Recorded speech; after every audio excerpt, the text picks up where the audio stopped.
Jentamji dewa dang devi judang demba jurjik dunga dang dungaraki judang tawara jurjik dunga mebe dewa tamba dang mendawa jurjik nyering chadang nyedang tanyum chembola nebara juruji sem jentamji dewa dang devi judang demba dunga dang dungaraki judang tawara jurjik dunga mebe dewa tamba dang mendawa jurjik nyering chadang nyedang tawi tanyum seme bala nebara juru ngazem jen thamji dewa dang devi judang dembara jurjik dunga dang dungara gi judang tawara jurjik dunga mebe dewa thamba dang mendawa jurjik tanyum seme bala nebara juru ji sangji chudang soji chonam la chanjo pardo dane japsu che dagi jinso jibe Rola penjere sangji do barai jo namo regun chabda lama je ngudum jungne yedam la parche kumsere kanro so zawa somla jabso je namo ngo tongba chuji go rangshin sawa longjo zo tuje naso drugo la Changjo bardo jabso je womin chuji inje podang ne tusum sangje kunje ngo Rangsim chugu nguzu dunzi be zawe la me shavla sorwa de. Um, the topic of the today translation, how to study to become a translator, Dharma and translations. So, my own experience of helping translators to translating many different practice texts. The first and most important is the to become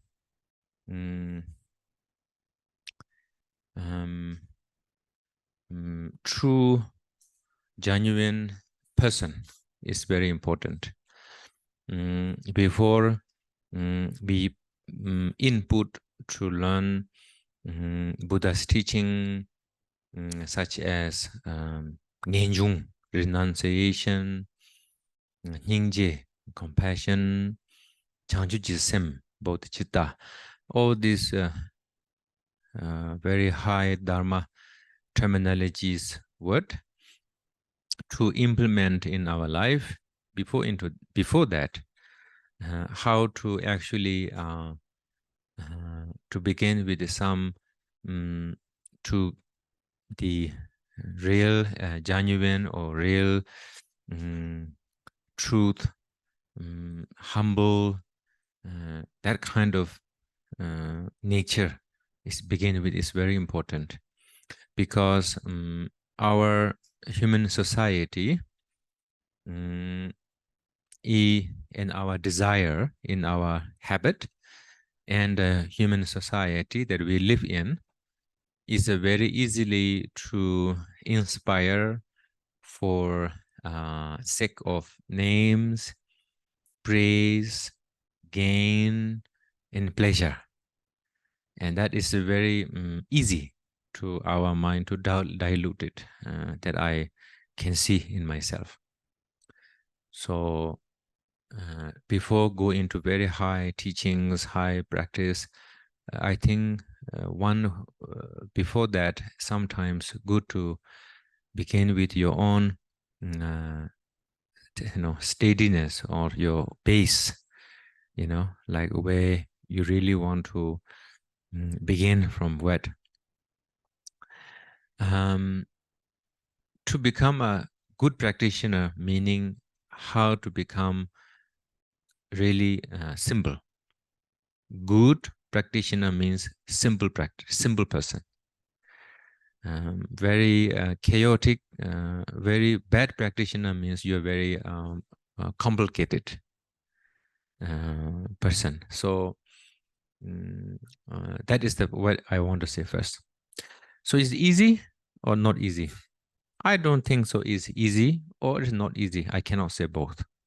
It's all depend on individual, where you grow up, how is your mindset, how you want to lead yourself into, that is really important, not about who you really are.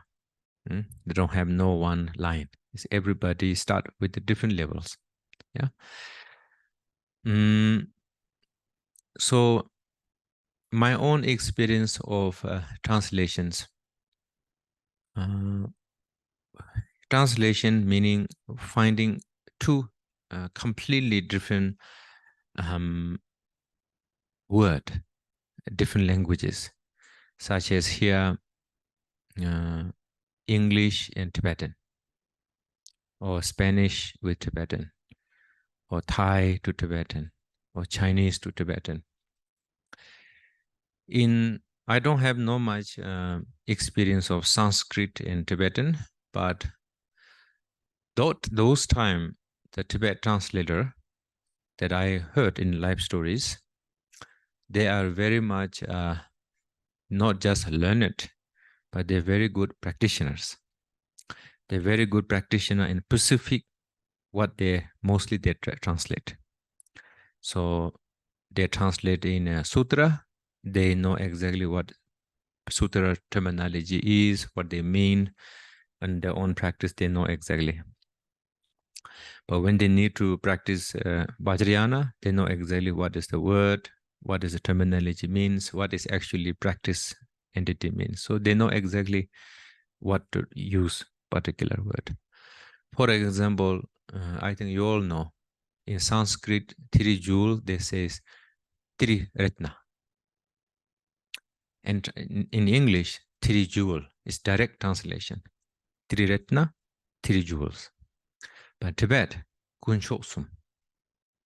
Actually, we can say Rinchen Sum. Ratna means Rinchen. But in Tibetan, we don't say Rinchen Sum. We use Kumcho Sum. So what does specifically mean I want to use this particular word? Because Tibetan translator did not understood only the word, but they understood what is the meaning behind. Because the jewel is very, difficult to find. And so it's then how to differentiate the jewel and three jewel, Buddhadharma Sangha, and the jewel, what diamond and three Buddhadharma Sangha, how to make difference. And they add one word, chok, supreme. Very difficult to find, but it's a supreme than the stones. Because stone, diamond not give me freedom from ego, but Buddhadharma Sangha does. So they give you this kind of picture in the terminology. In English, I don't find much like that word, much. But Eric did one translation. He used one word called wakefulness. He used thought-free wakefulness. Eric Pemakunsa used. And I thought that thought-free part is very smartly added. I think in English translation or any other translation, you need to really understand to how to translate. And of course, I'm not professional doing research about Tibetan translators and how many translated and like that. But this is how I found out a few small words, how they actually bring up the meaning behind. And so first, I think most important is yourself. Translator yourself is very, very important to be a good experience and wise and, kind of possible realize, but not realize, but certain level of realization, like realization of compassion through your experiences. What is bodhicitta means, like you're getting certain level. So you want to translate Tantra, I suggest you should practice Tantra first before you translate Tantra. You want to translate Sutra, you go to practice Sutra, then translate. Without any learning practices, just learning some words and try to translate could be very chaotic. Because once upon a time, I had a translator and they're translating words. And I say, certain word I don't like in English to use. Like you say wisdom, bodhi, body, speech, mind, yeah? Kaya, Vaka, Chitta. Sometimes they use Chitta, mind. Sometimes they use supreme wisdom, they call supreme mind, or something like that. They use word mind. In the mind terminology in Tibetan is yi. And yi always referring dualistically. We always use word yi. You don't use yi without dualistic. So that's why in Tibetan we use ku, sung, tuk. They use yuk, tuk. We don't use ning, or we don't use yi or sem. So that's why the certain terminology, I think you need to find the correct way. And I keep telling my own translator team to find out right good word. So I feeling these challenges comes many three levels. First, you don't have no experience or practice, is that facing problem. Second, you need to understand how to translate with the word to word, or word the meaning, or too many long, not good, too short, not good. Is that challenging? Then thirdly, each time the changing word, like I start giving our retreat center, I said to them, oh, I like word hermitage. So I say, I'm going to call all my retreats hermitage. And some students say, Rinpoche, hermitage sounds very bad these days. Hermitage means these days like, going far from society, don't want to relate it with any society, and coming, like excluded, like that. So I think you need to find the right word for the people to understand. This is, I think, is important. And my own experiences, I find now you all come here, Rangjung Inshi Institute, when I remember over 25 years ago, Rinpoche, he really wanting to have this studying in the Greek and before, and you there were helping, and I don't know how many people they are there, Katie, I think, and all this, people working and starting small group and translator and all that. Now, so many nice rooms and son, ego blogger, high-tech camera, and all the multi students coming here learning is the result. Yeah. And I think I encourage you to learn the translation, most important to first slowly by pace on the practice. And I think good to look at the older translators. I think in the Dzogchen terminology, I'm not into English reader, but I like Eric Bemakunsang's word. I like, because he choose certain word I like. But I don't read so many philosophical books. So pretty sure our Thomas translation and other people should be very good. I have no idea, because I don't read philosophical. I don't know read how to read English. But the Dzogchen terminology, how? Because I need to teach Lamrim Mishin Hingbo root text, and the root text translated by Eric, and that's why I know the English a little bit there from.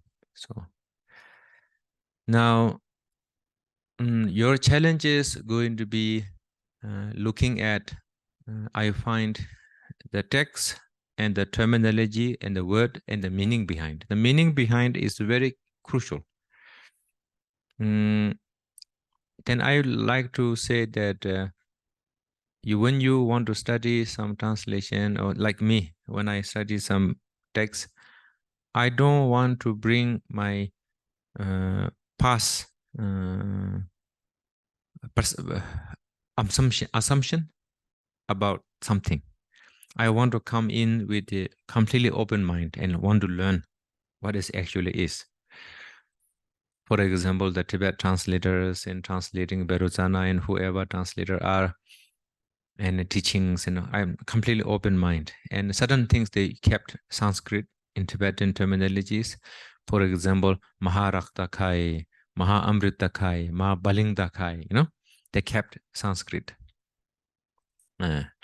Not the best terminology Sanskrit, but I think one of the best reader, not having Sanskrit tongue, but able to read mantra quite okay. I think it's Tibet compared with other countries. But so Tibetan translator kept many things Sanskrit. So I think you should be open-minded to keep certain things, keep it Sanskrit is much better than translating everything in English, because certain time English term, English, one thing very nice, they're very clear. You know, the certain word, Tibetan is very difficult. So English is more clearer. But difficult word has a meaning, doors can open. When you have straight explanation, reading, don't have many doors. That I find differences, the Tibetan and English. For my own looking, I'm not good English reader, but this is what I see. Now, Spanish and Chinese and Thai, I have no clue because I don't speak their languages. But one time I went giving teachings in Vietnamese, and I found out there's some terminology I know exactly what this means. So the translator did not said what I said because he did not use the word that Then I say, you forgot something? He said, yes, I forgot something, like that. That I can catch up, But other thing like Portuguese or Spanish, you need to find really nice word. And it's very challenging. Because it's not, I don't think so it's easy. Now, sometimes I find these days English translators, they like to use 1-2 word changing, and they don't want to change that word at all. They don't want to accept other translators' terminology. They like to bring every time you're unique about that. I think it's not good sometimes, because certain times your objective is how to bring the Dharma correctly to the people's mind. And certain time you need to accept some people's translation. I think you should accept it. You should not need to always bring something new about it.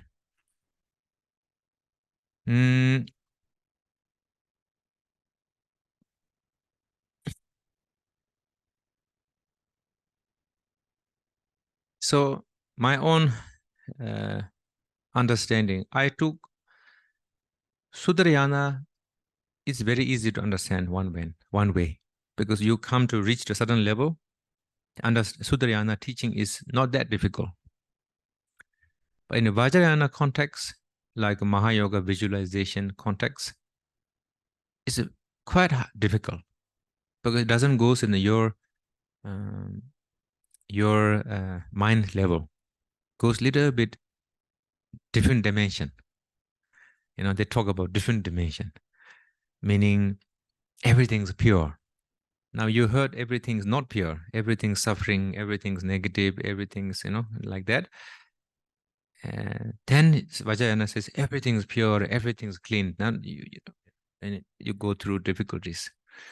I found out many students difficulty face like that. Then one thing I did before is try to dilute the teaching to able to people to understand. And I did that many times before, like giving teachings, try to mellow down. I found out that moment or 1-2 year, I can see some benefit because the students start practicing. But then the funny part is doesn't last long, the student practice. When I teach what it is, the student goes in a shock. But the result is the student keep practicing to develop themselves up to understand the teachings.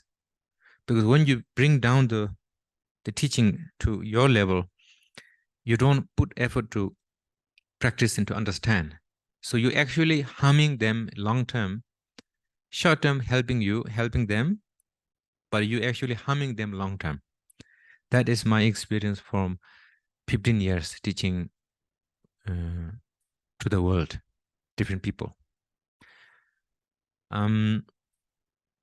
Skeptical is no danger for Buddhism, whether it's the Vajrayana, meditation, teachings, skeptical questions, debates. Buddhism don't have no problem with that. But the problem Buddhism have is you're not open enough to understand. Every time you input your idea in Buddhism, Such as one time they said, a teacher said, Vajrayana teaching is not monotheism, but is a polytheism. And now that is you really putting the word polytheism in the Vajrayana mouth. Because monotheism means one creator. Polytheism meaning many gods. Right? In the Vajrayana, you look many gods, but we don't use the word gods. We use deities. I think it's important. Because God in a Abrahamic religion, the God, G-O-D, always refer to the big G. You understand? The big G. It's automatically, inherently, you are like that. G-O-D means the big G. So when I use the word big G to the Buddha, you automatically think Buddha is big G. Now you hear Buddha did not create me. Now you're asking question, what? Then he's not God. So that is the problem comes from.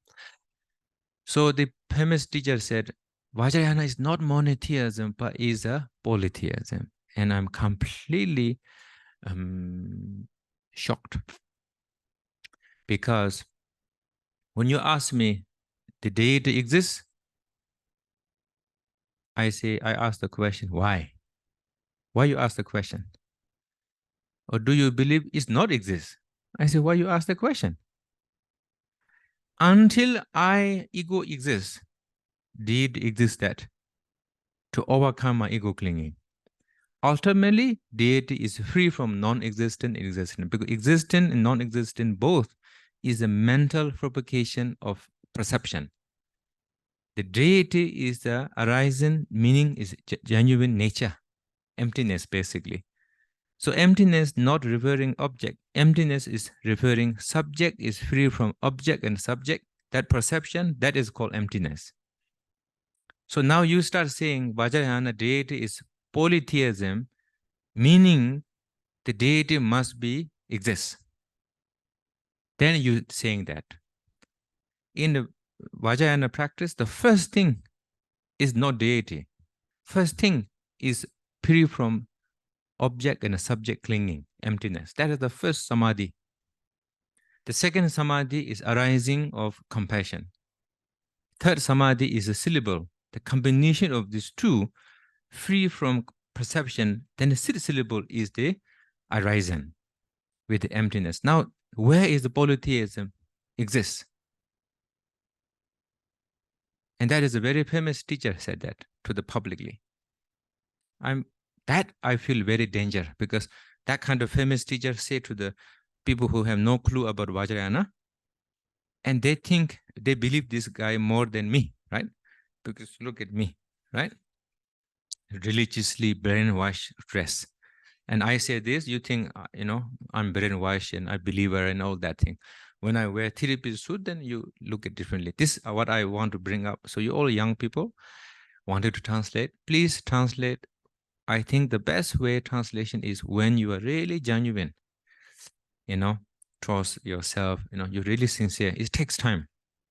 I took so many years to be sincere. So I practiced so many teachings from my kind teachers, but reach to sincereness, it took many years after, So to reach sincereness is very not easy. So that's why I like to say today, before going into this high terminology of compassion, just be nice person, just be nice. Don't be rude. Don't be always, grumpy. It doesn't work. What you say, right away you're angry and you're looking negatively, speaking or roll. How you say? Roll, like that, Don't do this right away. Just why you cannot keep cool a little bit, cool down. Just see. We say we practice bodhicitta. Imagine. What are you practicing? Oh, I'm doing bodhicitta today and I'm doing tonglen. But how many row you do? How many black eye, negatively eye we do?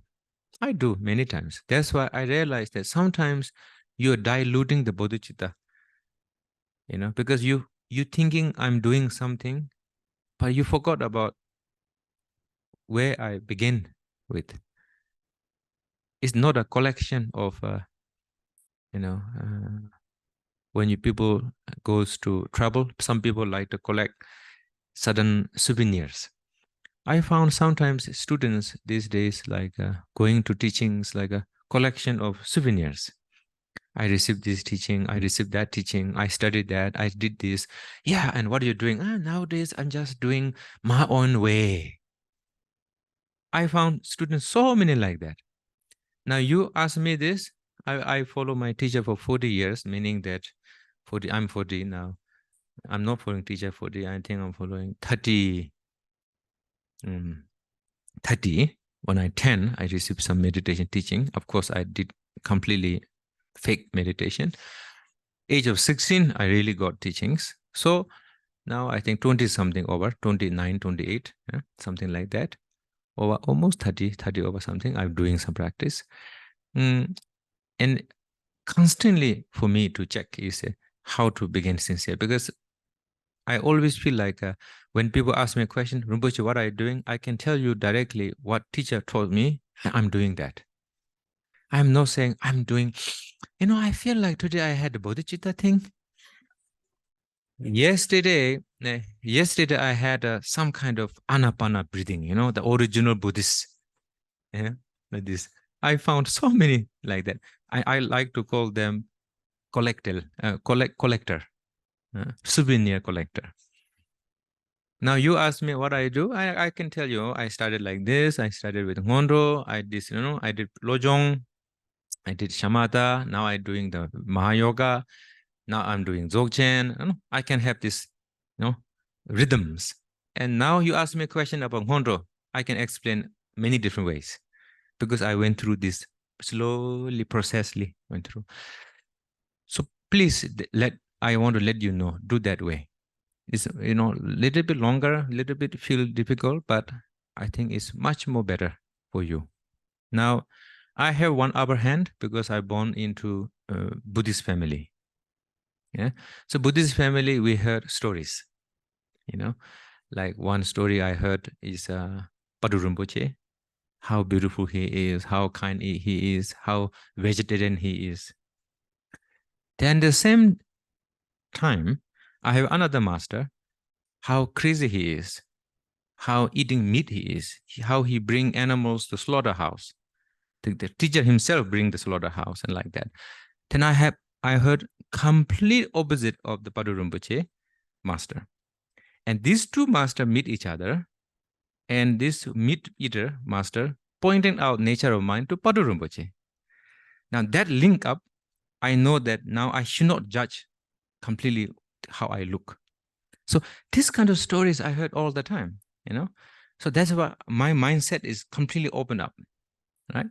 Now I found out these days students, especially you are all coming from different backgrounds and you have very narrow minded sometimes, not all of them, but some narrow minded, and you have this very specific what is right and what is wrong, no gray. Yeah. I like one thing in Nepal. You go immigration card, immigration card? They have 3 choices: male, female, in other. You saw? You ever saw this in your first world country? Democratic country? None. Only male and female. Nepal, we have other. Means you can put whatever you want. I'm not kidding, really. So this I really like. Male, female. One time I put other. Sometime I put male. So like that. So I think really this is something that we don't promote. Nepal doesn't promote anything, but I like that part. Just make you have fun.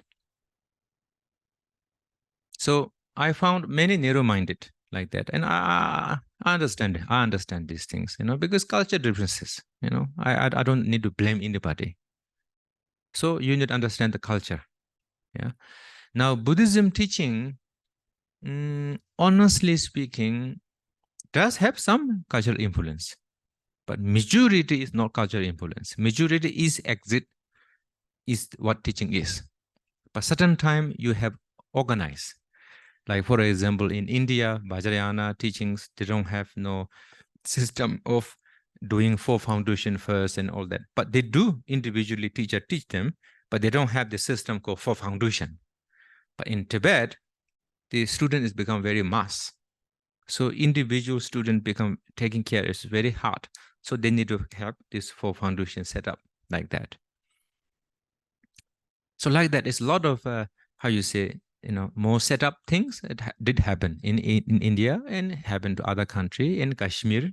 Those time Kashmir practitioners and many places now, not so many in Kashmir, but Tibet, those times over almost 1,000 years now they make that kind of setup.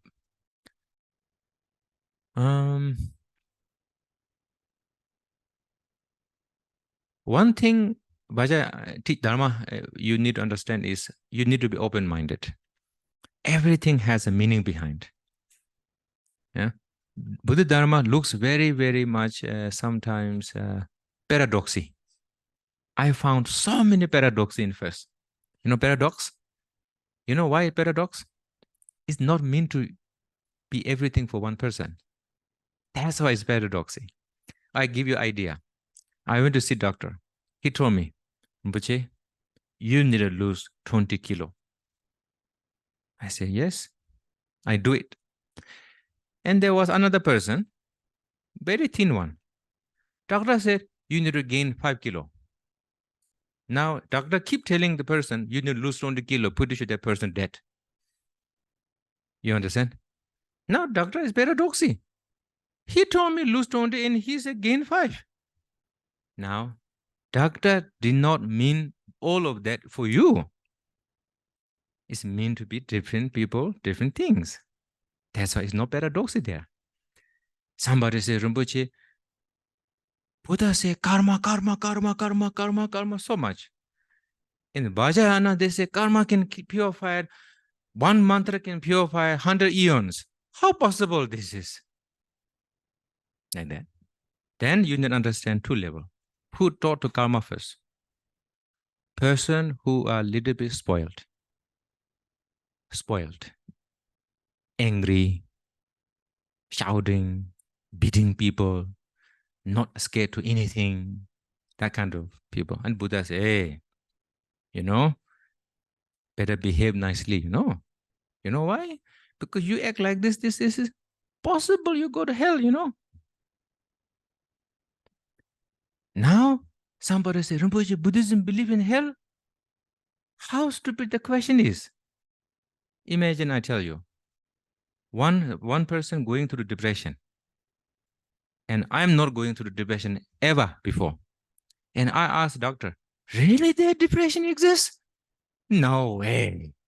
Next year, I had depression. I go to same doctor, please give me some medicine because I'm going through depression. Exactly the same thing. Hell, rejecting hell, meaning you are not accepting anybody cannot go through suffering. That kind of small-minded human being are. When you have a vision, you accept all other visions. But you don't have no vision, nobody can have vision.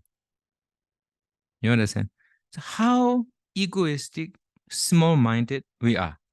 That's why translation, very important too. You need to develop that kind of narrow-minded to completely open up to society issue, take it out. Spiritually, take it out.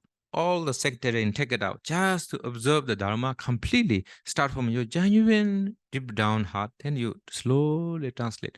I guarantee you, you're going to find many beautiful words. Why you struggle with the words? Because you always have this inherently, segmented mind. That's why you go through very hard, hard time to find the good words. This is, I think, like that. So many paradoxy is not really paradoxy because everything taught with the different people. Not meant to be for all. Now, me. I had anger, so Buddhadharma makes sense to me. When I had no compassion before, compassion overcome anger, I never believe it. But when I had compassion, I never experienced anger. After that, I believe completely, not believe it blindly. With experientially, I believe that compassion it can overcome anger. But then I don't believe that compassion can be free from clinging. Compassion must be clinging. But then I practice emptiness meditation combination with compassion. Then I realized that actually the genuine compassion is when you are free from your own self. So it's developed compassion like that. And this is what Buddha taught. Buddha taught all the development. That's why I can guess Buddha and Bodhisattvas, they must experience this because they taught us and I can go through this. I never believed this, this investigating body and makes you suffering less. How stupid this idea is, before I thought. I went to see my dad in Parping and he's doing retreat there.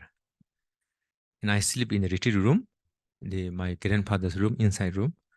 I was so stupid that I kept a candle near to the handkerchief, and because I don't want to walk all the way to the door and off the light, then go, I don't want to do that. So I off the light, I put the candle, I off the light. So my plan was reading book. After finish, I'm almost feeling sleepy. I go to blow the candle and sleep. This is the idea. But I fall asleep, I forgot to blow the candle. When I woke up, the candle was on the handkerchief. The handkerchief is going through flame, blah, blah, blah, blah, blah, like that. Then I woke up very like a shock, Then, of course, I never educated how to overcome the fire, So I'm a more philosopher at that time. I start thinking where the source of the fire, Then I can see the handkerchief is the fire. And I'm so stupid, I look at the toilet, the toilet door is open. So I look at the handkerchief. I hold the handkerchief by the hand, running towards the toilet. Halfway, my hand burning. Yeah, of course, it's so stupid. I throw back the handkerchief, almost more fire, So after all, end of the day, I overcome the fire. But the result was my hand was burned. So my mother came out. My father, of course, says, what happened? And Rinpoche's hand was burned. And it's okay. Sleep. My mom came and said, put tomato. It's, he can help. Okay, I put tomato. Burning. It's like a thorn, feeling like a thorn, like go deeper and deeper and deeper and deeper, like the feeling like that. Then one nun say, put butter and salt. Put butter, so more burning. Then my mother came, no. Put cold water, bucket, put the water in. Then I put, then helps little bit until the warmness of my blood, they heat up the fire. Then more pain. So this is almost like 1 o'clock in the morning. So now I have whole hours, and the 1 hour takes so long to go because I go through the suffering, Why so long? Normally, I go sleep, morning wake up, sun. Why now this so? So now I start investigating my hand. Where's my hand? Where's my pain? Coming up or down? This Uma investigation. And I realized that the moment I really focus in investigation, that small few seconds, I completely free from pain.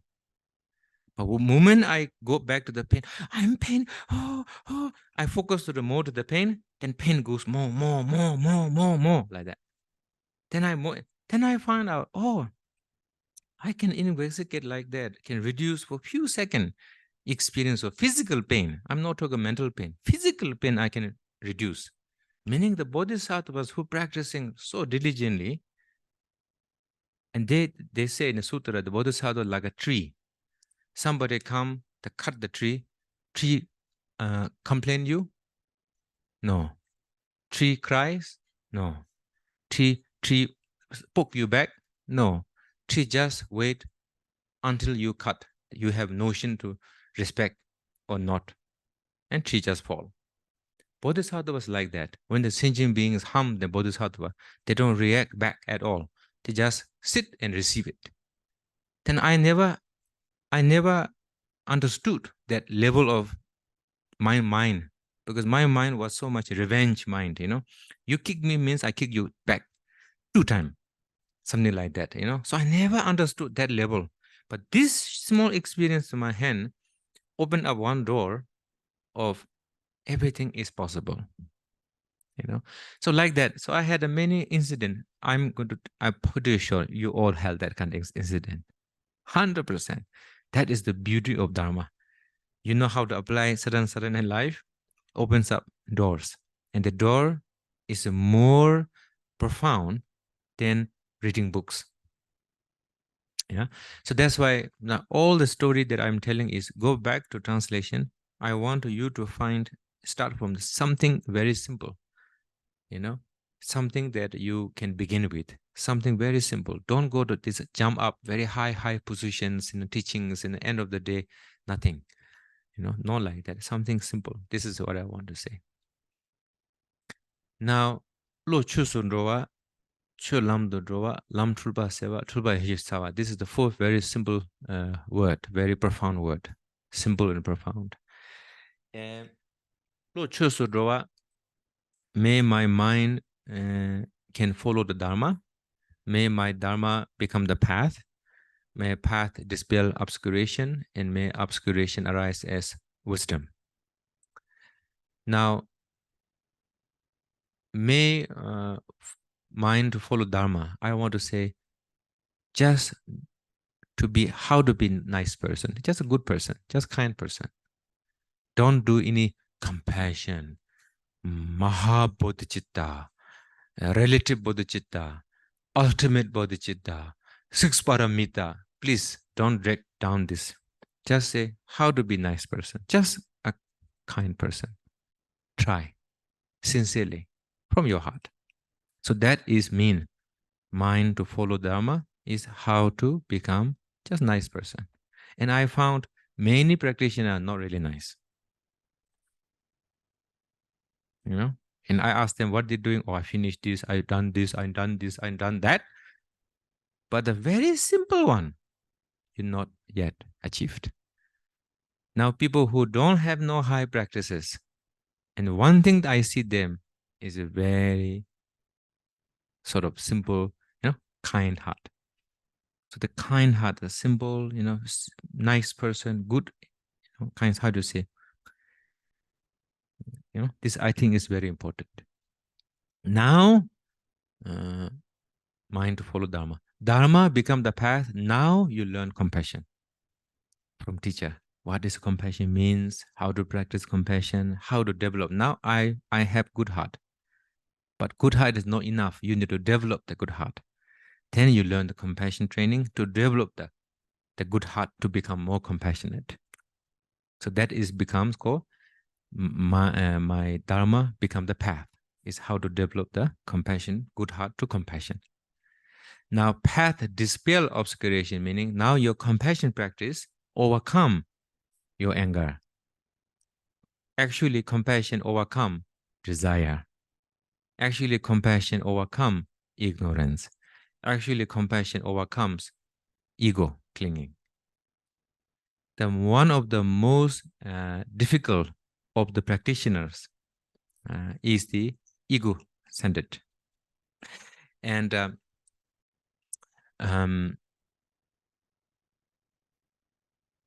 people who, I think most of us, we say, oh, male sentient beings, compassion, goodness, But when you really ask deep down, hidden agenda is me. It's like a government politics, They say all good things, but agenda is different. Yeah. Like that. We are all small people, same thing. Government here, same thing.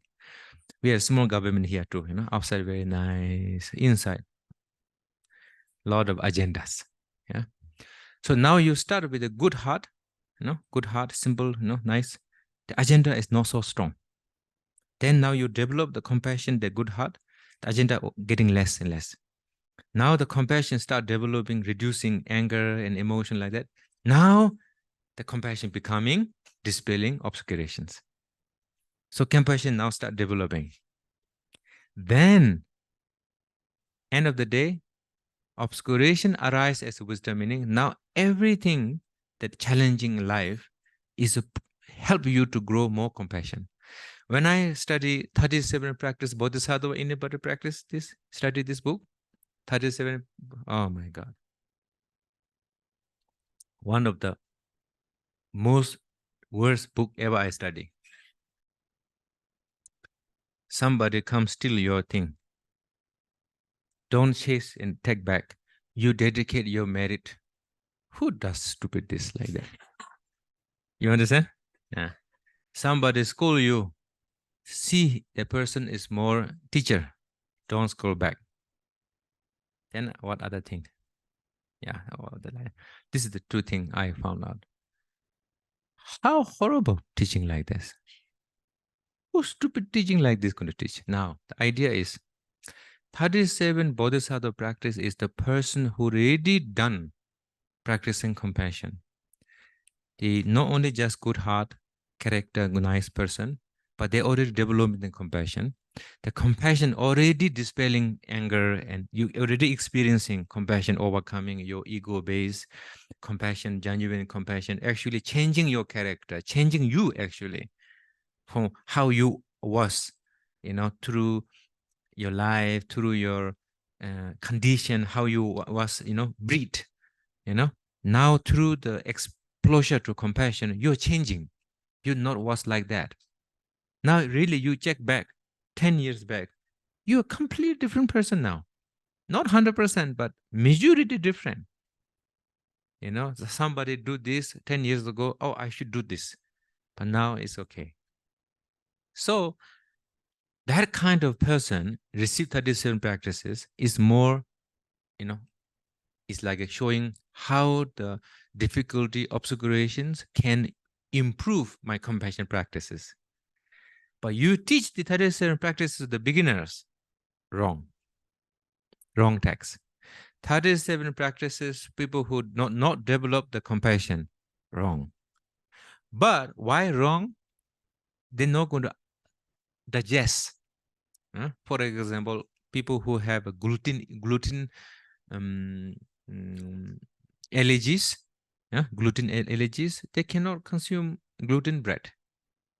Yeah, it's like that. You have a new students who are gluten allergy. We start giving them pure gluten, organic, multi-grain bread. Still crush, not machine crush, organic, pure gluten. They all go back, rash, cannot shit, vomit, all these things. Then all these restaurants say, why? We give you the best. And the students, no, I sue you because you give us the wrong food.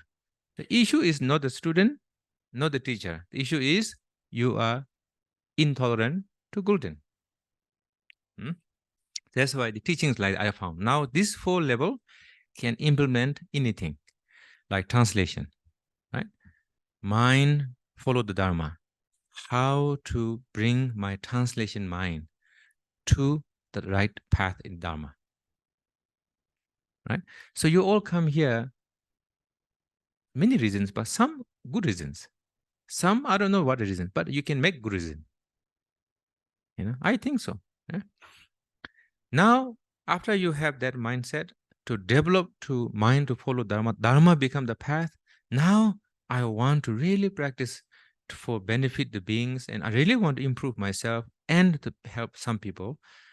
And I love Buddha, and I love Dharma. Love is actually important, I found. In Buddhism, we don't like to use so much love, but love meaning, like you belong to something, the purpose. Purpose? Somebody said, what is my purpose of being here in the world? So simple. Love. What is wrong with that? You are simple family, Asian family, Indian or wherever. Oh, I'm being here because I need to feed my children. I live for them. You ask the mothers, what is the purpose of you? They say, my purpose is to live and serve my kids to grow. That is the love. So translator love must be, I want to serve the Dharma, the Buddha, really brought from my heart. In Tibet, there's so many translators put effort. Berojana went to India and finding teachers like Shri Singha, receiving teachings, hardship. Of course, that time they have, some student die in Nepal actually, translator. The snake, poison snake bite and some translator die. Altitude, go down to lower elements and having heat rash and all that, dying. Then the people, the two translator, what is his name? The who invite Atisha, two brothers, one older brother, younger brother. Older one went to prison. Rinpoche Sangpo and what? Went into jail, and the king said, you find more gold and I can release you, the brother. And the elder brother says, don't look for gold for me. You go back to India, find Adisha. I think so, some of this. Invite Adisha back to Tibet. And the elder brother translator died in the prison because he loved the Dharma more than his life. So translators, I want you to hear this kind of love to Dharma, to preserve the teachings. Then you look at differently. And I think translator is a very crucial, I think. One of the most crucial, because to really bring the Dharma to the your country is the translations. Without the translator, teacher can go to your country until his life. Then after the teacher dies, then I think going to die off within 20, 30 years. But the teacher goes there, give teachings, and you're able to translate. The teacher dies and you dies, but the book and the students carry on. So is very, very crucial. That's why my beloved teacher, Phakchok Rinpoche, I heard many masters saying Guru Rinpoche is the most most kind anybody in Guru Rinpoche. And some, when I was receiving monk's vow, the Tushi Rinpoche, who passed away, said, oh, the Khenchen Bodhisattva, Shanti Rakshita, was the first principal who bring the Vinaya teaching. So it's very important. Without the Vinaya teaching in the world, half of the Buddhism is gone. Imagine the monks and nuns are not exist, the Vinaya tradition not exist, meaning the 50% of the Buddhism is gone. Yeah. So those time India, they have 18 schools of Vinaya. Now only left 3. That I heard. Yeah, I'm not sure how many, but they say 3. So one is the left in Tibet, the Mulla Saravastin tradition, who brought by Shanti Rakshita. So when I receiving vow from Tushi Rinpoche, he said, oh, how important. But then only one teacher, he's really emphasizing the king, our emperor. Then I say, why you really emphasize Trisong Dezen? Because I asked him. He said, because of Trisong Dezen's, in US, what they call budget. The government create certain budget to improve weapon and like that. What they call government budget? Yeah. Yeah, plan budget. Yeah, they have this. We're going to send. So US putting 700 billion or 800 billion to war. Yeah. So Tibet, our emperor put, I don't know how many budget, but so many budget he has, the gold towards to translation. So he spent so much money to bring Panditas from Kashmir, from India, and some Bengali, some Nepali, Panditas, and from China actually too, invite. Then translating. And he putting budget, gold, budget. Because that time no money, all gold, you know. So gold, and spending gold, translating. Not only just one king, his sons and his younger sons, 4 generations or something like that, spending gold and translating, keep translating. So that's why the Nyingmapa, the older translator, are a little better. I think, I don't know. I think better because the budget was very big. I really think so. The budget was very big, and the translation place is Samye Institute, very big land, and food no problem, money no problem, legal no problem. You understand? So much budget. Now, after the king's gone, then imagine like you from Sweden or from Hungary or something, you own small few $1,000 and come to Rangchung Institute, try to study a little bit, go back to your Hungary or Portugal or wherever, and try to announce in the website, please give me some money, I want to translate certain book. You can see the budget is low. Imagine you have $1 billion a leader like a Elon Musk or Joe Bezos or something like that, saying that you translate Dharma book, highest and highest, we're going to spend $1 billion budget for you. Imagine the quality going to be. Because you can bring the best teacher, the best translator, the best high tech, right? So you can imagine now like that. Tibet was something like this. That's why the Nyingmapa time is very, very high regard because of the budget. So my teacher, Yushu Rinpoche, he said, oh, Gyalpo Trisong, our emperor, he's so kind.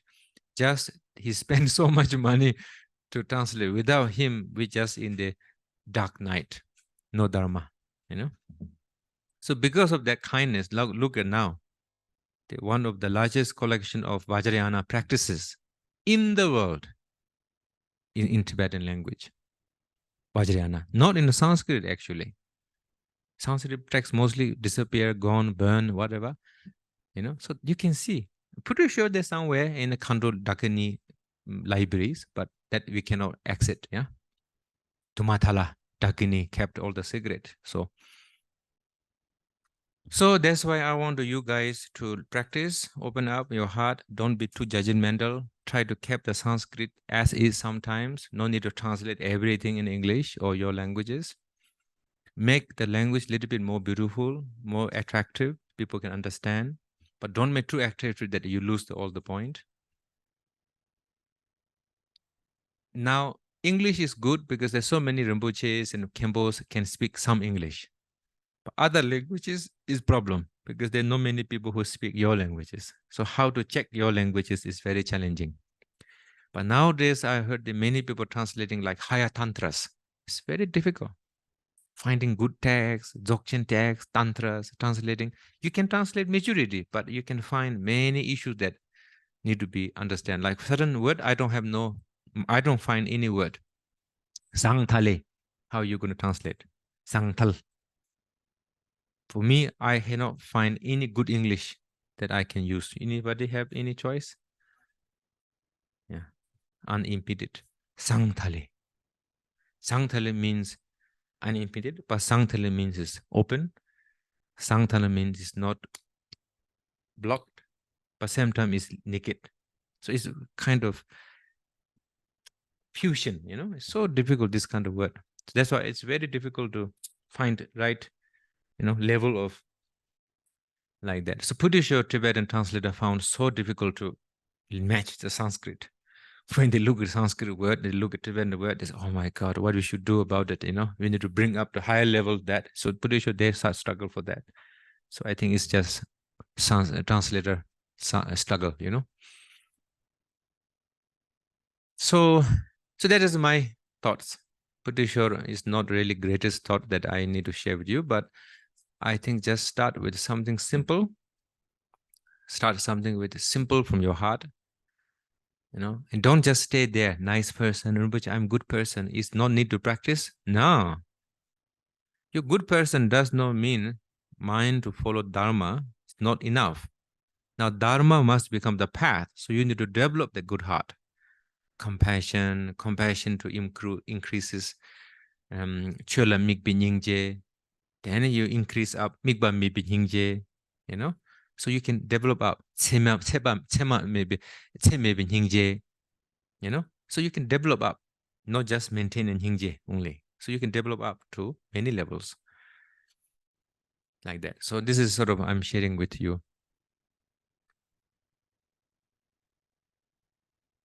So I think good to have more question answers.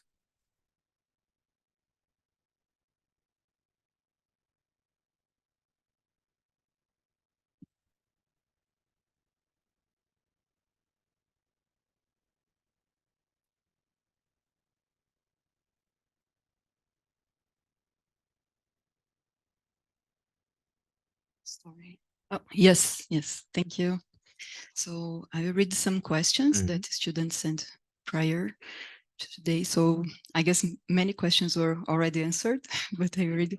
First one, Rinpoche, how should we deal with translating cultural references?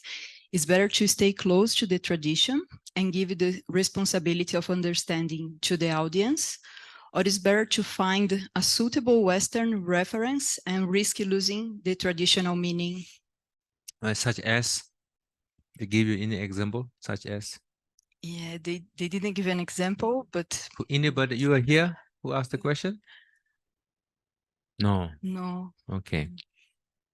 So that person need to give me what they're referring to. Okay.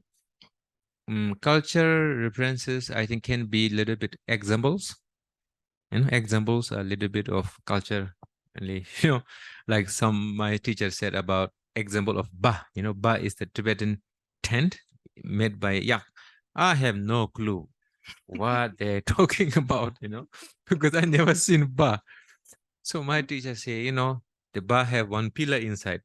You take the pillar one, the whole goes to collapse.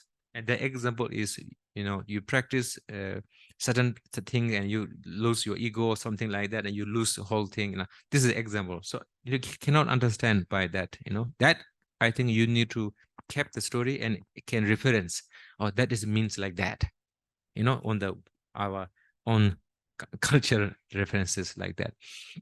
Meaning, normally, not much culturally. I don't think there are many culture in the meanings. Examples definitely have culture in that time that people, you know, to understand.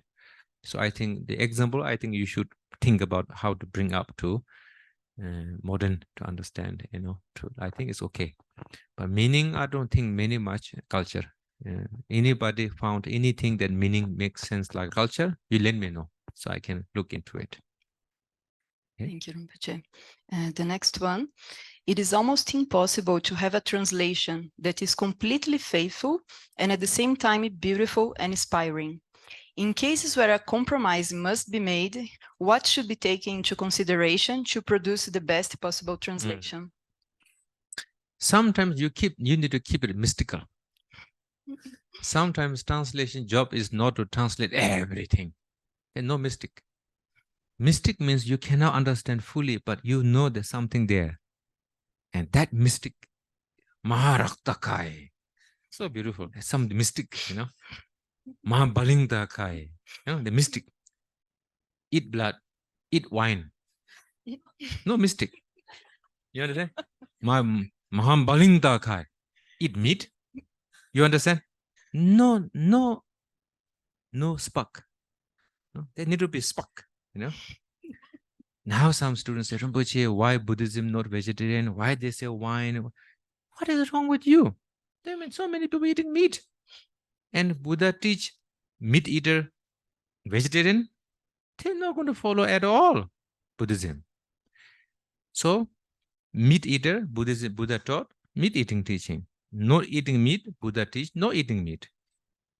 People who are low caste, they need to work with the shit, dead bodies. Now you telling them take shower every day, dead body is very bad, very unclean. Shit is the most worst, like a Brahmin style. You think they're going to follow Dharma, Vajrayana? Never, ever. I have so many students who are eating steaks. And I have some students who hunt deer. Then after slowly, few years later, naturally they stop hunting deer. But I did not tell them, you must stop. You want to come for teaching, you kill you out of the place. I never said this. Because who could keep teaching to them? Yeah? I have some family, their job is butchering. Now, tell me how to teach butcher family to teach Dharma. Telling them you are cast to go to hell.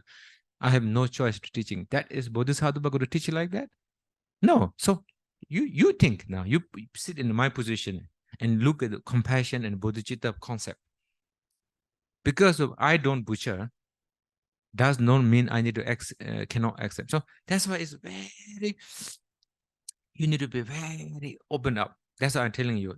Because many people looking from your perspective, and that is the paradox it begins. You look at from the everybody perspective, no paradox at all. Because Buddha teaching, so teaching for all, not for you.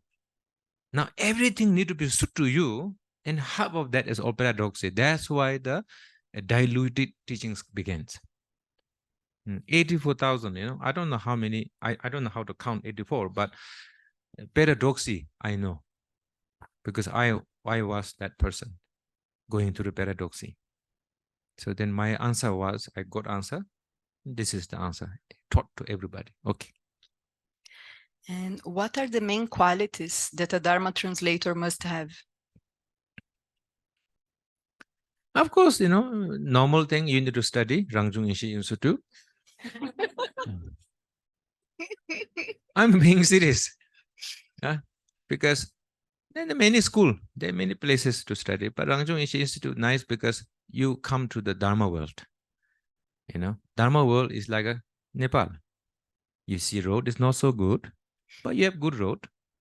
You have nice food, but you see some dungeon. You see beggar there, failure in life.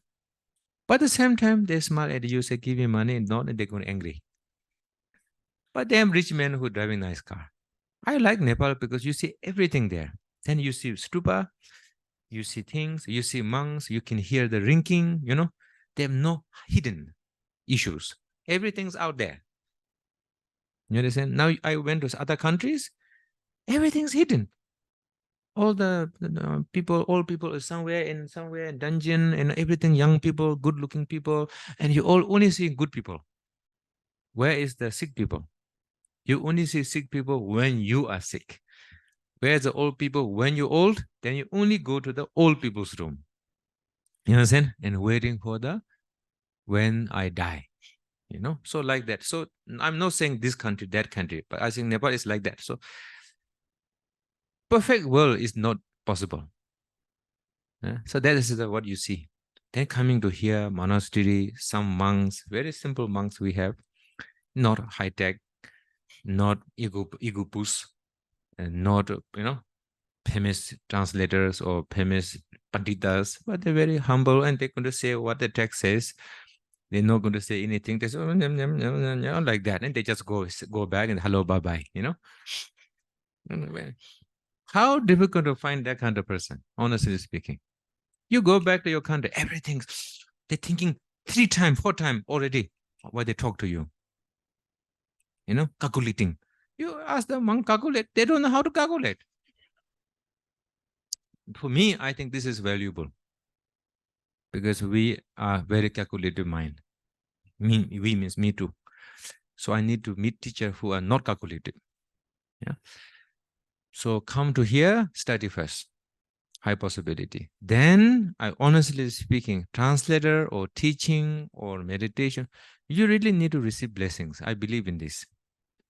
Blessings only come from supplication, offering a butter lamb, going to Kora, doing some meditation, chanting some mantras, doing supplication to Buddhas and Bodhisattvas, and especially Manjushri, Saraswati, all that. That kind of elements, combination of elements, I think is very important. Without blessings, I don't think so. You can be good translator or you can be good teacher. Next question, is it better to have a well-translated text with correct meaning made by a translator maybe without correct motivation, or a text with not so precise meaning, but translated with the correct motivation of helping beings to achieve enlightenment? I think that person who asking question, he need to correct his own motivation. Yeah. Just giving me something that like, you know, honestly speaking, the best like, okay, you asked me, Rinpoche, what does it mean, the best teacher? Who have good intention, but he teach everything wrong. Or who teach always right, but have bad motivation. So they actually both are very bad. You understand? So what is good teacher? The bad teacher, good teacher is good motivation and good answering. But my Nishu Rinpoche, my teacher, I don't think he could answer that. Because one time I told him, they have fake teachers, and we all talk about fake teachers, bad, bad, bad. Then he's so fed up to hear all that. Then end the conversation, not with me, but our students talking, and he's hearing. He said, this fake teacher you all talk about, does he teach 3 jewel? This is his simple question. The answer was what? Yes. Then he said, that is enough. Meaning that how he perceives is not always about the character and good and bad. He's saying, does they teach Dharma? That's good. The person can be bad, but the Dharma teaching, fine. That is his acceptance, openness. Like us, we are not open like that. Yeah. So my answer is going to be like Nyushu Kempo. But genuinely, I think you need to have correct motivation and correct translation. It's the best. But generally, I'm going to follow my teacher answer. How bad you are, after all, you're saying the word of the Buddha. So it's fine. For you, not fine. But for the person receiving, it's fine. You understand? I can have bad motivation teaching Dharma. You receiving good correct teaching. But for me, it's not good. Yeah? Okay. Thank you, Rinpoche. Now, 2 questions that are related. What is a good motivation for a Dharma translator? And the second, how can a Dharma translator keep the motivation and not being corrupted by academic achievements, fame, or money? Same with the teacher. Yeah, I'm teaching. Same thing. Every practitioner go through the same thing. Good heart. First, good heart. Nice heart, good heart. Simple love and devotion.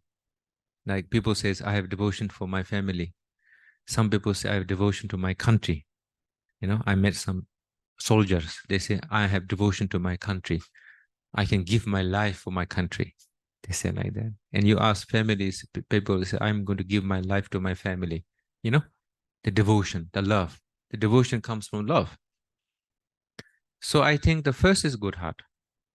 To maintain good heart. Good heart easily corrupt by fame, name. That's how I begin with. But love is very important. You need to love Buddha, love Dharma. Then devotion comes. That when you have love and devotion and good heart, corruption going to take time. The corruption not easily to corrupt to you. Like you have some clothes that rain showers, that water doesn't go in simply because they have some layer that repels the water. But now you soak the cloth in the bucket, then water goes in.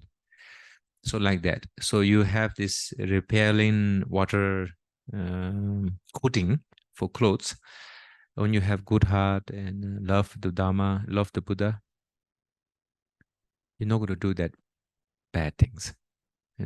After all, you comes back to love and devotion. So I think the love devotion is important. Now, how to bring love devotion? I think look at how much Buddha give the teachings, how much translator give them life to keep the teachings, how many practitioner give up luxury life to practice this. So when you look at that all, then you bring up your love, I think. Yeah. Thank you, Rinpoche. And next, dear Rinpoche, thank you for your precious teachings.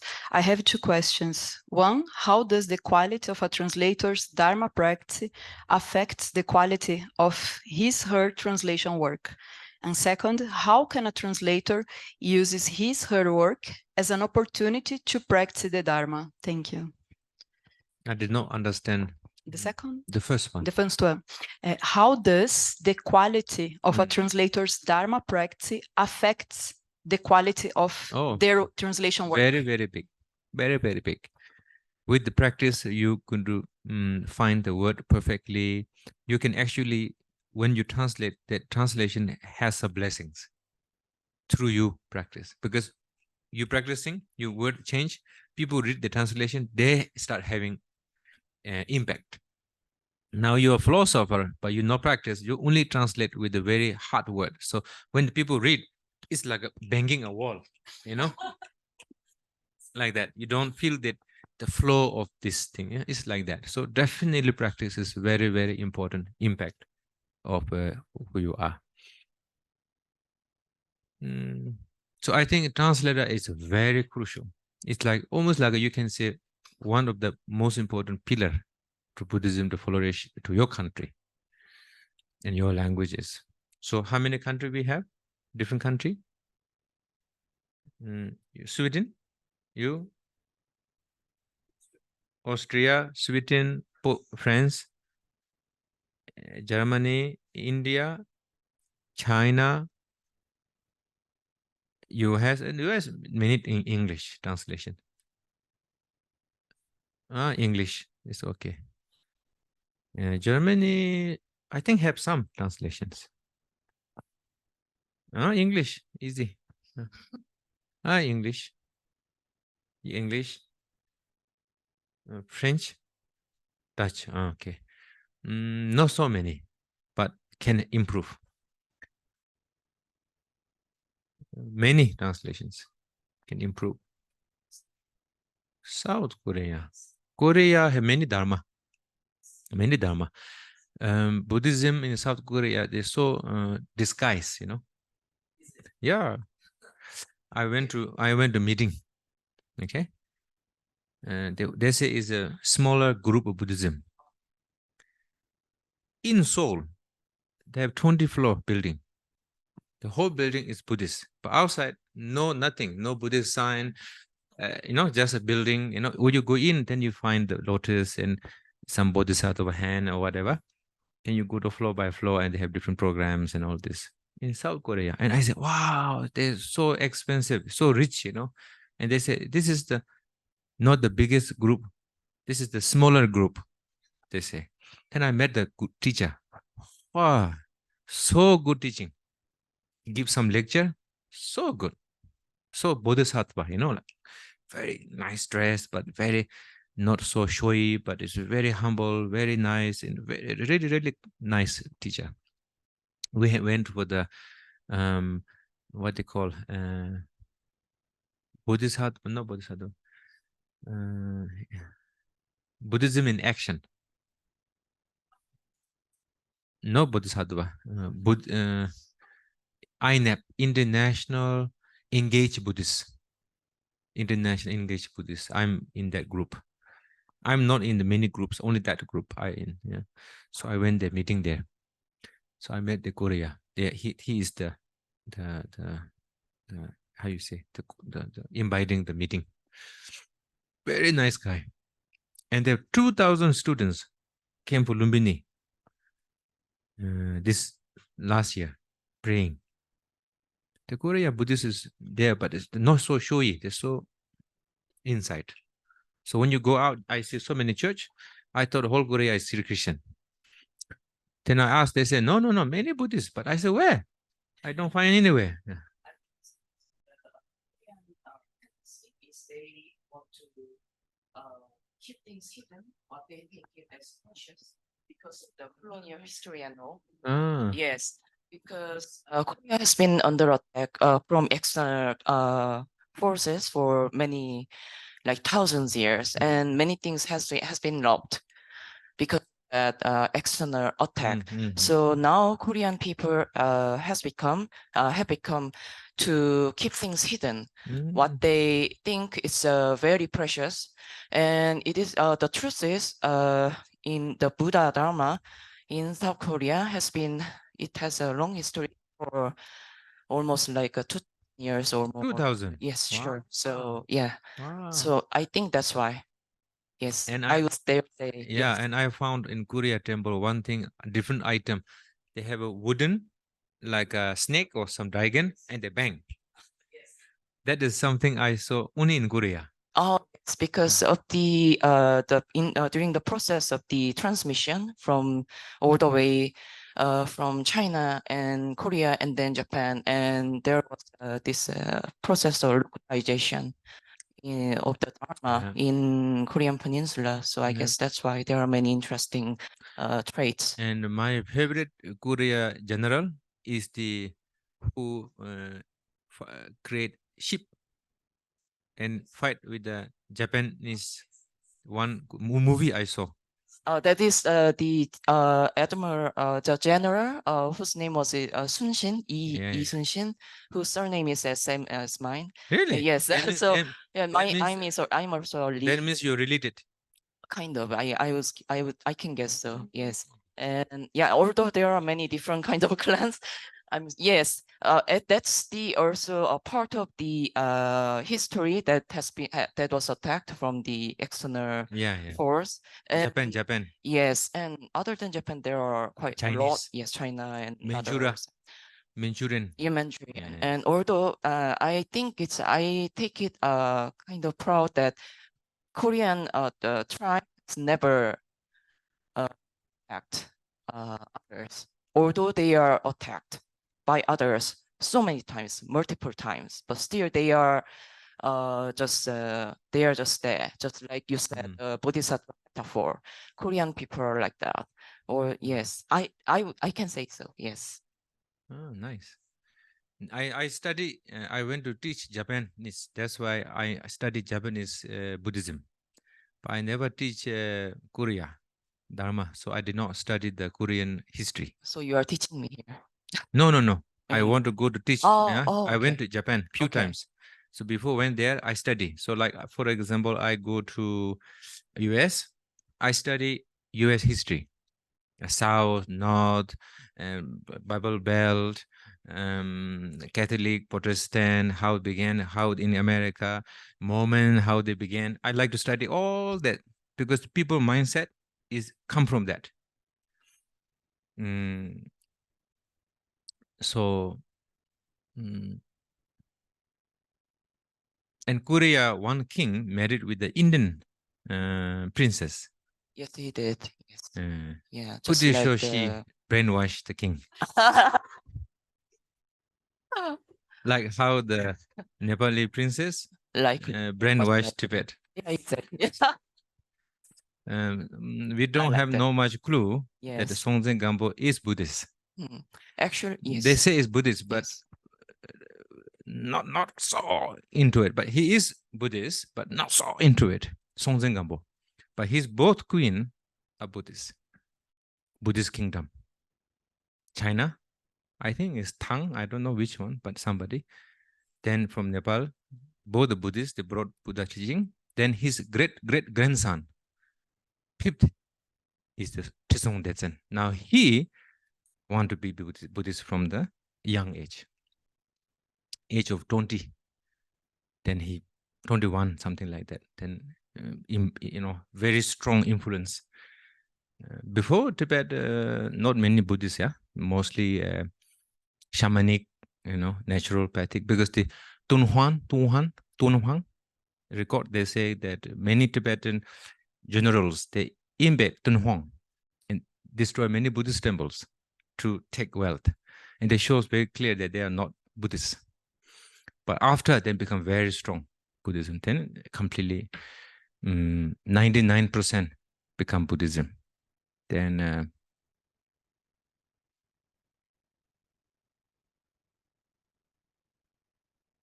Korea. Next time I go to study more history, but only I studied the war history. but not the Buddhism history. Yeah. So Brazil, yeah, many. Australia, English. Yeah, German, same.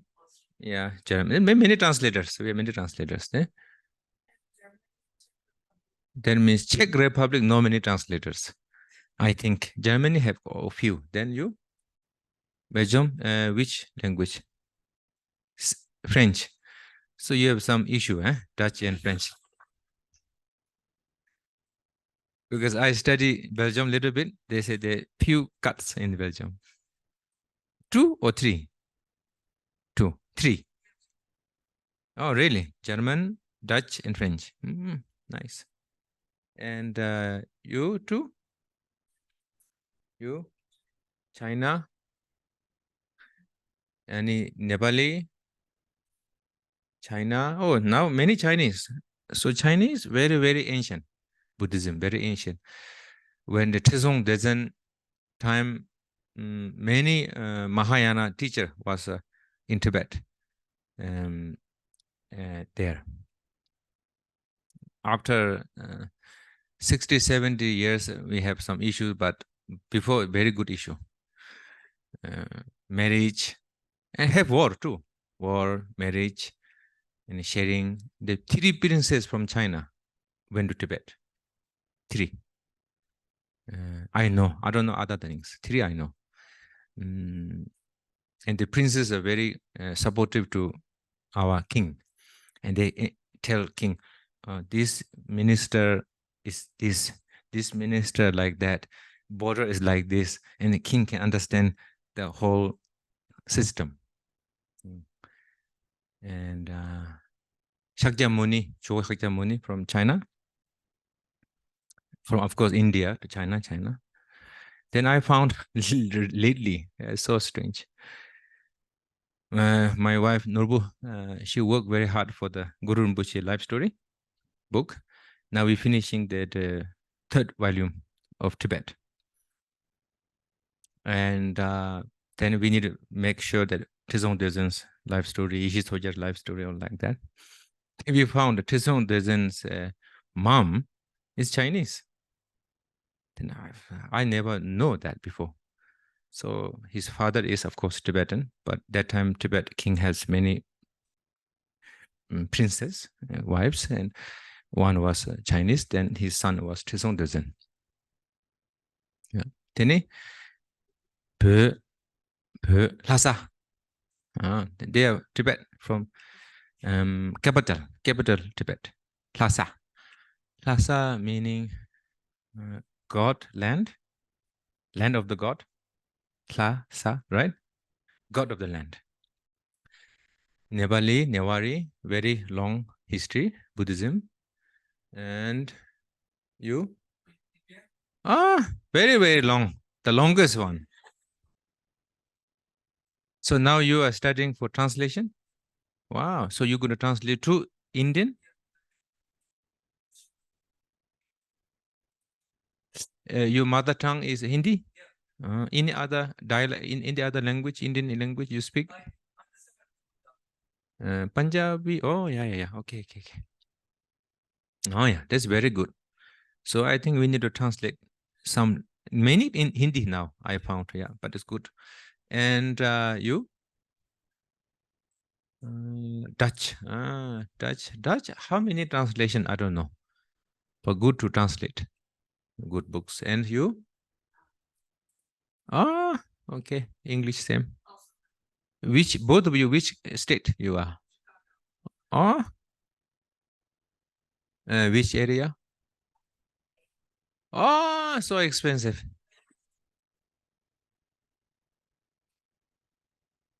Yeah, US I'm going there teaching over 17 years. I have a small meditation center in upstate New York. So every year I go there, I teach. I never had a shock flying from Nepal to US, but I had a shock from East Coast going to West Coast. East Coast like that, New York. Then I flew to Los Angeles in Orange County. Then I went to somebody's house and I said, how are you? I'm very fine. Oh, good, love. No.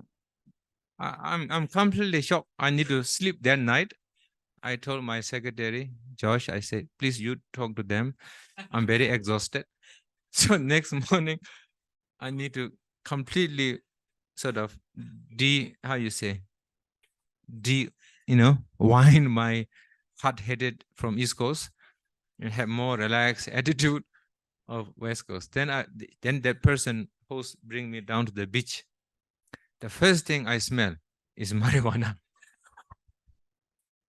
I walk, I say, I recognize this smell. And Joyce says, marijuana. Then I went up the cliffs, some guys smoking. Then they jump from the cliffs.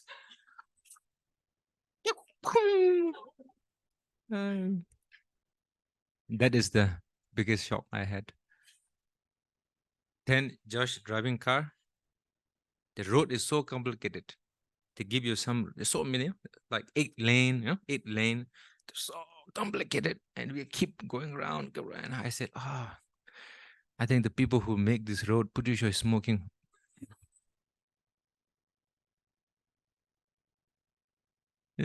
So crazy, this one. And this time I had a shock. Josh booked me a place and we had a breakfast, and I like to do walking in the morning. So we walk. He said, okay, we could eat brunch. I said, okay. And we had one restaurant, not that fancy restaurant, but it's just no sort of average level. So we stayed there. He ordered egg Benedict, and I ordered just normal egg and bread and tea and like that. The cost of that food, $60. On top of that, I need to pay 20%. I give tips over like $20 to $25. Altogether, I pay $85 just for egg Benedict and some sausages and like that. I told Josh, we should start doing a 16-hour diet. You know how you say? Intermittent fasting. I think we should start doing it. It's unimaginable expensive this time. I don't know how people actually surviving. It's terrible. But Los Angeles is a little cheaper. San Francisco is more expensive. It's so expensive. Oh my. Blew my head off. And I said, Josh, I'm not going to stay. We go fast. Yeah. Okay, my friend. Canada, you are a professor, right? Yes. You are my friend one? No. Canada. He looked like the one translator. Professor. From which part of Canada?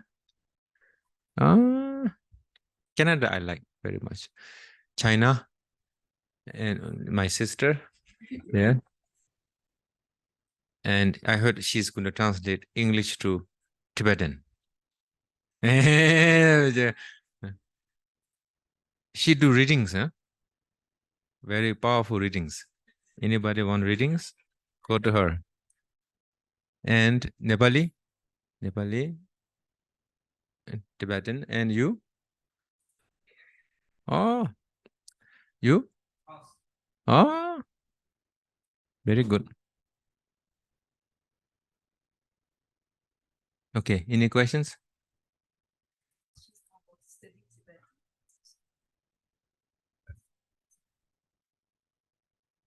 Sorry, yeah.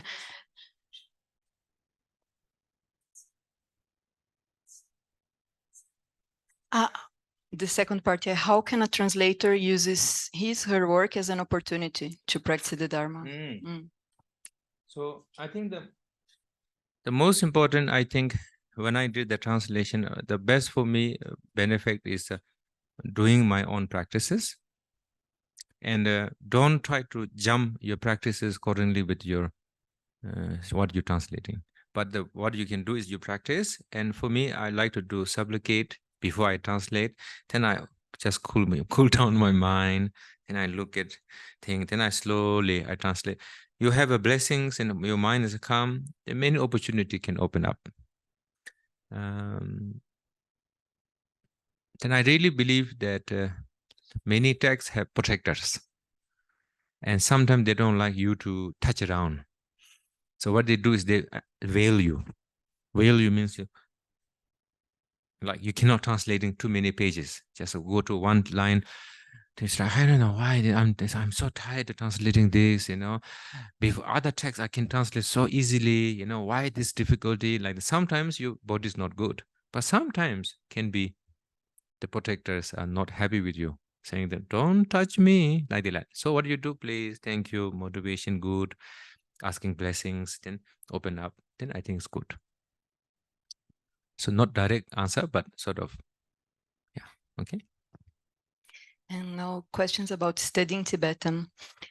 Given the amount of time and energy required to really learn Tibetan well, what Rinpoche thinks are the advantages of learning Tibetan for the purpose of furthering understanding the Dharma? Also, does Rinpoche think that even a basic understanding of the language can be helpful? If so, how?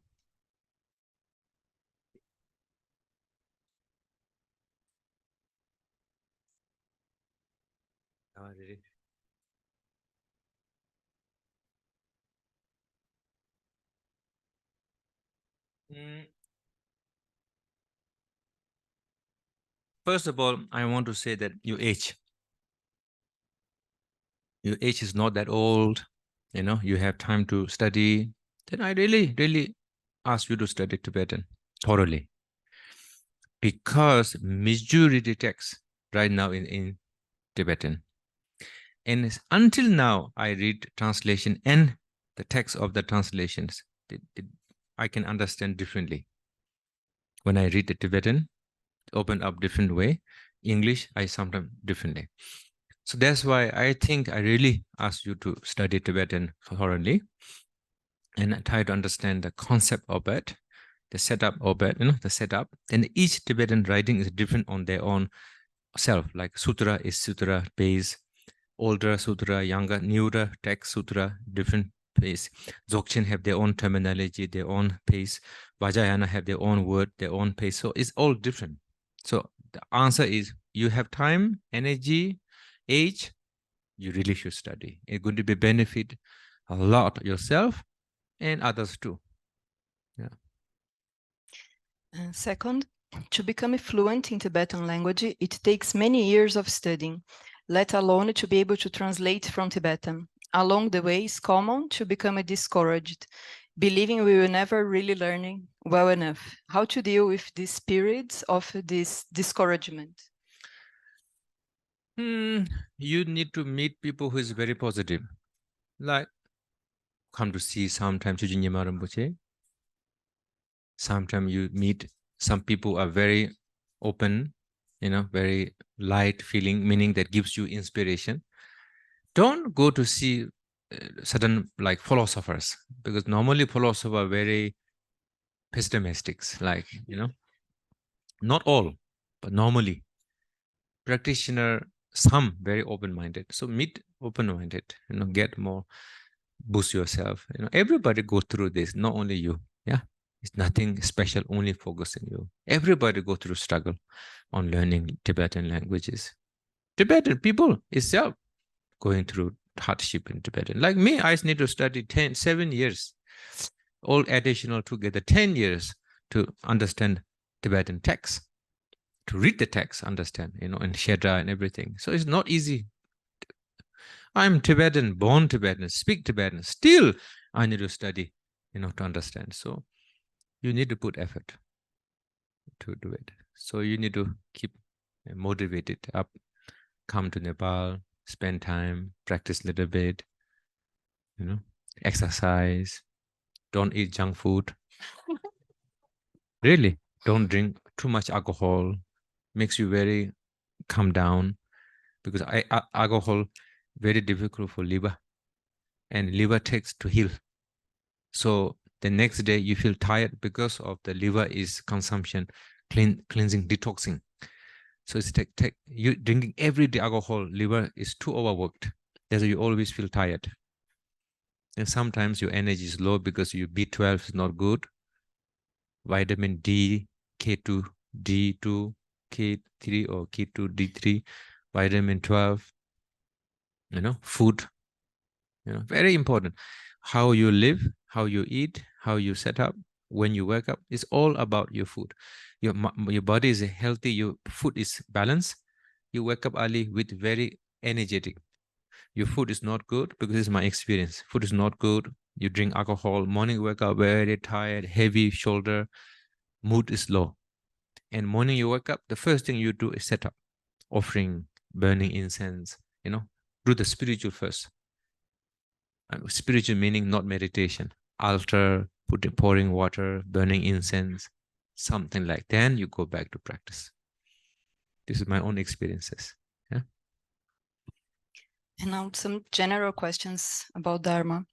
Dear Rinpoche, if I don't have a guru at the moment, but I still want to practice Tibetan Buddhism, I wonder if Rinpoche could give some advice on what I should do in this situation and what kind of practice I could engage in. You don't have no guru, no problem. You can study mind training practices, lojong, meditation, shamatha, 6 paramita, study, middle way texts, many sutra texts you can study. Then until you go to, you feel confident with the teaching, confident with yourself, confident you find any teacher, then you begin with the Gondro and Vajrayana path. So don't begin Vajrayana path until you don't have confidence. I think it's good. But you need to wait confident until 10 years, I think too long. But at least like 1 to 5 years, I think it's good. Thank you, Rinpoche. Buddhism emphasizes the interdependent nature of reality. However, the interdependence also implies that our actions may affect what are beyond our expectation. Since we, as ordinary people, only have limited information, and sometimes there isn't an option that may bring about good consequence without making compromises, what we shall take into consideration before we take the action? Good motivation, good heart is the principle, but good behavior is how you express. So for me, I think about 10 non-virtue, especially the 7. This is the why Buddha said. Buddha can say, oh, be good heart and just stop. Buddha did not say good heart. On top of that, first 7, the actions, killing, stealing, all that. So when you do something, you need to know that, am I doing anything that part of the 7? Because you cannot control the result, but you can control how you do it. Then the result can be good or bad, you never know. But when you have good heart and good action, majority time impact is good. Yeah. And last question. My question is about Buddha nature.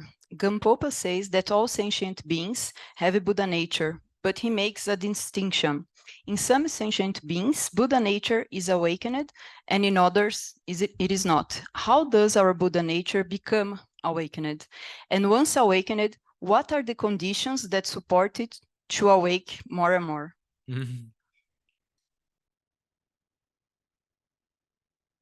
All the Buddha, all the sentient beings, potential to be enlightened, 100%. But I met one person in Denmark a long time ago. It's like a friend. He said one time he went to some part of Africa who the leaders who fighting each other, and he goes to talk to try to negotiate the leaders. He said some warlords, they look at the eye, they say they don't see any single pittiness. It's completely like how you say, like determined to do whatever, So Thakpo Rinpoche perceiving, not only Thakpo Rinpoche, but Buddha saying that many sentient beings have no condition to have any, compassion. Like a serial killer. What do you say? You have this word. No empathy, no sympathy mind, what they call. The serial killer, they have some mindset they call brain. Psychopath. So how you going to say psychopath? Now you ask me, psychopath have any? I'm psychopath. The word is given by the Sakaya. Sakaya people say, oh, psychopath means they don't feel empathy and sympathy. 100%, I'm not sure. I think definitely they have empathy and sympathy, but they don't know how to expansion the empathy and sympathy broader level. Yeah. So now that kind of psychopath. Now you ask me, do have Buddha nature? Yes, he do. But now you say, that person do have a improved chance? Yes, but much more difficult. People who don't feel empathy and sympathy have much more time takes to develop. People who have empathy, sympathy, easier. Some people have, or naturally have compassion. You find this. Then teaching them is a little easier. Some people have not so much confidence, much difficult to teach. But some people have too arrogant. That's why having balance is very few. It always is up, down, up, down. That's why Phakchok Rinpoche said some student, some sentient beings having too much like that, no empathy, like that, then it's very difficult to teach. But no Buddha nature is impossible. Everybody have equally Buddha nature, but the character level, the behavior level, how they grew up, and how to improve, better do practice now. Like I have many people. I found some students, some kids, very nice kids, no grumpy. When they see some other children fall, they go to help. But you can find some kids, naturally they're a little bit naughty, they like to punch, do like that, you can see from the child. When they grow up, then they're diluted. But when they're young, like 3-4 years old, you can really see differences character in that kids.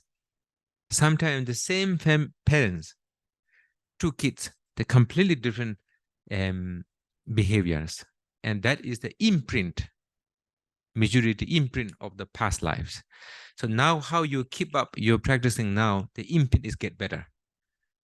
Now you're a practitioner, you die, where you come to the rebirth, you have naturally imprint differently. And you look, young, you look Guru Rinpoche, I don't know, I feel some connection there. And that is the imprint coming up. So that's why important to practice basically. Okay. Thank you very much.